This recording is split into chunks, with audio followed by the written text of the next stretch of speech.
Hello, my name is Christian Snyder. This is my epistemology presentation. As a man thinks, so is he. Proverbs 23:7, applied to epistemology and virtue ethics. Introduction agenda. First, I will introduce my personal reasons for studying philosophy, specifically epistemology. Second, I will provide a review of Thomistic epistemology. Third, I will provide a review of virtue ethics. Fourth, I'll provide an overview of personalism. Fifth, I will provide a overview of virtue ethics as it is applied to epistemology. This is the meat of my presentation. Sixth, I'll discuss implications. Seventh, I'll provide a conclusion. Introduction continued. This project has two major inspirations, and both are based on the author's personal experiences. My first question was, why do people who hold subjectivist beliefs tend to be nastier to other people who do not share their beliefs? I can feel Gallagher cringing, specifically about his remarks on induction. However, this question was formulated again from personal experiences. Secondly, what makes something beautiful, good, true, and lovely? Why is the painting of Titian so pleasing to look at? And why did St. John Paul II insist that people study the work of Fra Angelico?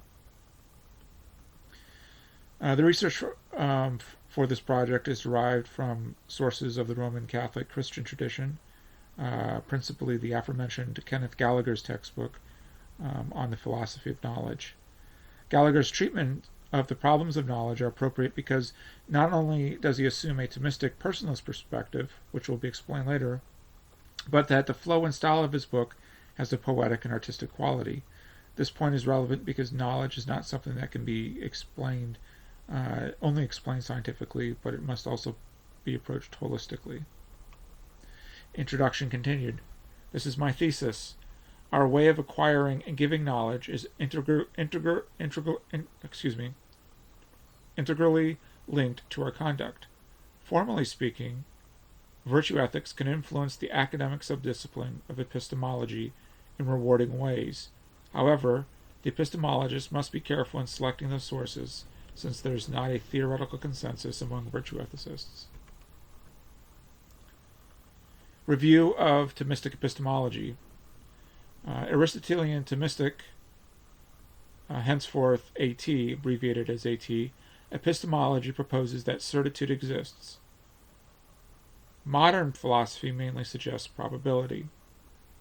In the AT tradition, metaphysics, the science of first things and being, and epistemology are indivisibly linked. God is mind. God is unchanging truth and love.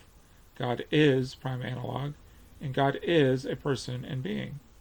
The hylomorphic theory, human beings are ensouled creatures, the intellect and will are the highest powers of the human soul, that the human intellect abstracts universals, which is how a person knows, and that the human intellect participates in God's mind. Lastly, St. Thomas Aquinas uses the syllogism in Socratic logic to construct his theological discoveries about God.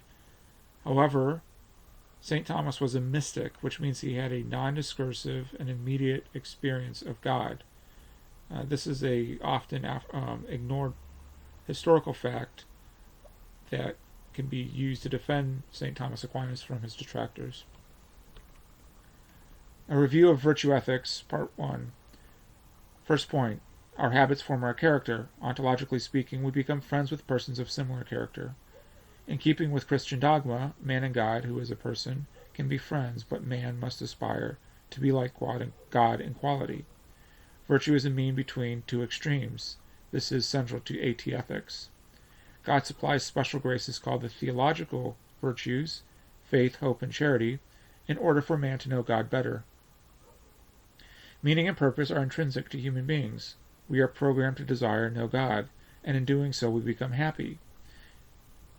Third point, in order to answer nominalist, which means no essence critiques, St. Thomas Aquinas cites St. Augustine, a Neoplatonist, more than Aristotle in his Capolavoro, the Summa Theologica.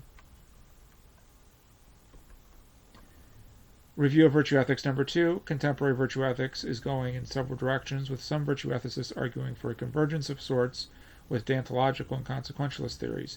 However, this undermines the internal consistency of the AT system, and thus will negate its profitability for people. Second point, virtue ethics is a radical theory because it requires total transformation and engagement. This radical change can be discerned from interactions with Christians who know and love God. Personalism, Part 1. First point, knowledge is not just scientific. For example, there is moral and aesthetic knowledge. These were called givens by Dietrich von Hildebrand. Personalism is a response to Nietzsche's nihilism, which means no values. However, its theoretical points refutes disputes from modern philosophy, beginning with Descartes. So personalism is a very useful philosophy. Another historical tidbit, and this might not be entirely accurate, but in the sense that I guess one of the founding fathers of personalism, and again I say this might not be entirely accurate, Martin Heidegger was appalled by Nietzsche's nihilism and dedicated his career to proving Nietzsche wrong. Second point, persons, including God, are not objects to study, rather they are persons to relate to. Man does not speak about God, but to God. A very beautiful little book called I and Thou by Martin Buber explains why we can only speak to God in the informal second person. Third point, the meaning of life is in questioning. I believe Gallagher calls this the primitive assertion that this is really kind of unrelated to the meaning of life being in questioning, but the primitive assertion means that we all knew that there was that human beings all universally knew that there is a creator of sorts. Personalism number 2, point of departure. This is perhaps one of the most important points from personalism, because all of the modern philosophers struggle with their point of departure. And for a personalist, man's point of departure is his lived experience. His interaction with the world is his point of departure, not the senses, not cognition, nor language. Gallagher recommends that although syllogisms are useful for learning about God, they should be discarded if they interfere with the reciprocal relationship with God. Third point, being is imposed on us, and knowledge is not simply a spontaneity. Some scientists would argue that life is random, etc. So that's what is meant by spontaneity. Fourth point, we know ourselves reflexively because we know others. Their being is imposed on us. A kind of powerful example of this is shame and loneliness, which are examples of this type of knowledge. Virtue ethics is applied to epistemology, part 1. Question, why are saints better than litigators at evangelization? Here's some tidbit of information. Historically, the saints have been influential evangelists because of their personal example of spiritual excellence. Saints always seem interesting and attractive. This quality transcends the creedal divide. Ever wonder why Civil War soldiers such as Stonewall Jackson or Joshua Lawrence Chamberlain are so popular in the public imagination nearly 170 years after the American Civil War?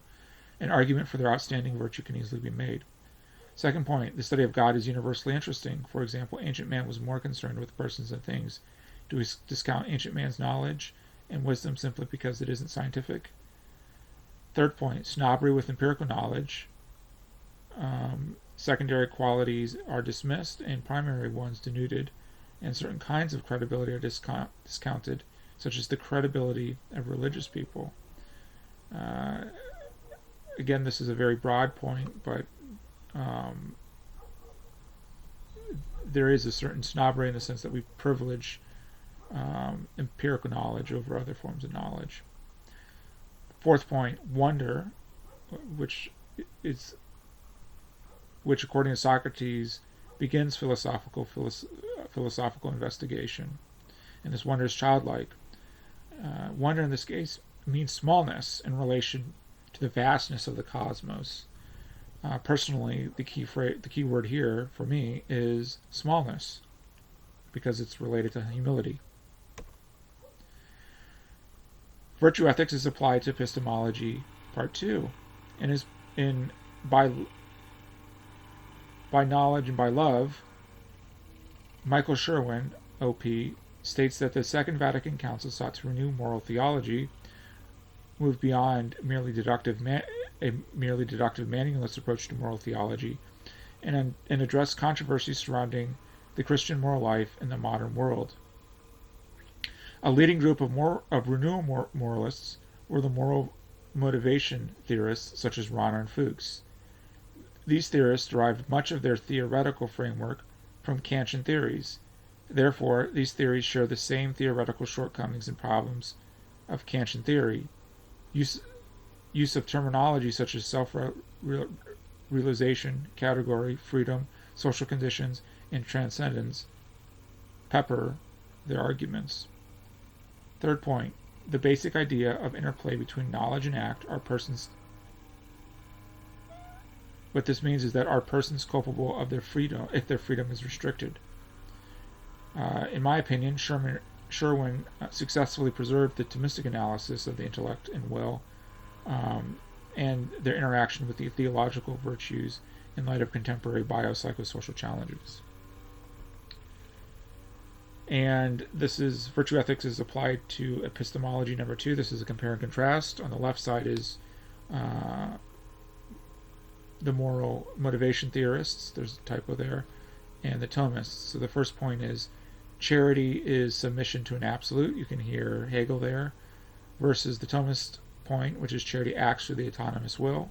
The second point is there's a split between charity and knowledge, whereas in typical Thomistic fashion, there's a unity of charity with knowledge.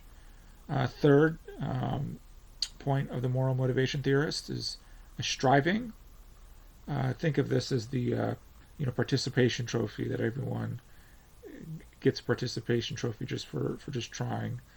Whereas the Thomists believe in action and achievement, and that spiritual excellence and the virtues are achieved. And Sherwin uses the example that the Church Fathers believed that virtue was learned through imitation, through activity. Number 4, again, there's a surrender according to the moral motivation theorists. Do we surrender to the love of God, or do we resist the love of God? And this is opposed to the Thomists who believe in a commitment. And again, this is congruent with the personalist philosophy, personalist proposals as well. Virtue ethics is applied to epistemology, part 3.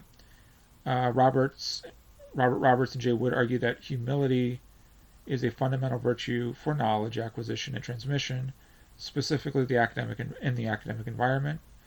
In promoting the they write, in promoting the acquisition and refinement of knowledge, humility affects not only people who possess the virtue, but the people they interact with.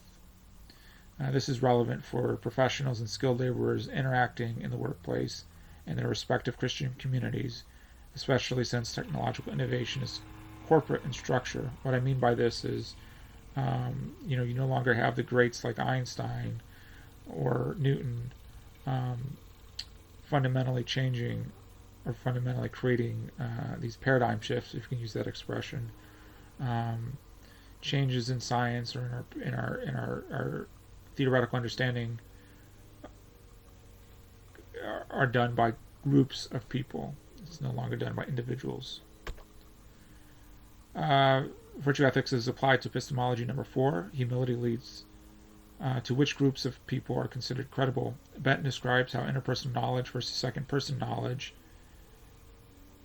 that should be third-person knowledge because second-person knowledge and interpersonal knowledge are the same, is essential in how we relate to God, and hence how we relate to each other. This is evident with how the opinions and beliefs of religious people are taken less seriously, or worse, psychologized. This dismissal is a sign of intellectual hubris. Solomon points out that to some degree, virtue ethicists can learn from other ethical theories such as deontological and consequentialist.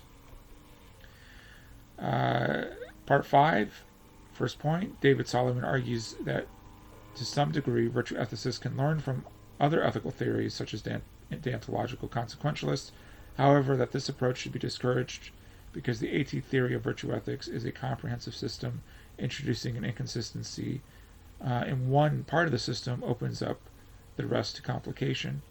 The second point, Solomon also explores whether a life guided by virtue ethics is radical or routine, yet a lifestyle that embraces the AT tenets can only be radical, otherwise it contradicts the personalist conviction for commitment. Virtue ethics is applied to epistemology, part 6. Solomon advises the following for epistemologists interested in virtue ethics. He says it would not be belief-based, it would be agent or end-based, in that virtue would be more basic than belief. It would focus on the cognitive life of the agent rather than on episodes of cognitive activity in isolation. It would view inquiry as a practice or a set of practices, always with a determinate form, influenced by historical and social circumstance with which the inquiry was carried out. It would strive for historical specificity of inquiry without falling into relativism. All of these points do not contradict Gallagher's points, especially about the connection between historical inquiry and relativism. Implications: personalism, with its combination of epistemology and virtue ethics, is a theoretical perspective that is conducive to creative and artistic work. It assists with pastoral care issues and promotes conceptual clarity and flexibility, since natural law, social teaching is taught only by the Roman Catholic Church. What I'm thinking here is that in the Western liberal democracies, Roman Catholics don't necessarily have to be pigeonholed into right or left political parties. Thirdly, it preserves the best aspects of the Church's teaching on faith and reason while expanding with an existential dimension. Conclusion: knowledge and conduct are intertwined because in order to know God, the source of truth and love, we must become like God. The personalist element overcomes the challenge of scientism to Thomistic syllogism. As to my initial questions, my assumptions are that people with subjectivist beliefs have a theoretical system that traps them in their own mind, and self-absorption only leads to misery. Additionally, we know beauty because the human intellect abstracts beauty from the universal form of beauty. Ideally, a Roman Catholic layperson or religious who adheres to the AT tradition should incorporate virtue and theory insights that adhere to Aristotle, since anthropological considerations are often factored into the discipline of classics. This concludes my presentation. Thank you for listening. Have a great day and God bless.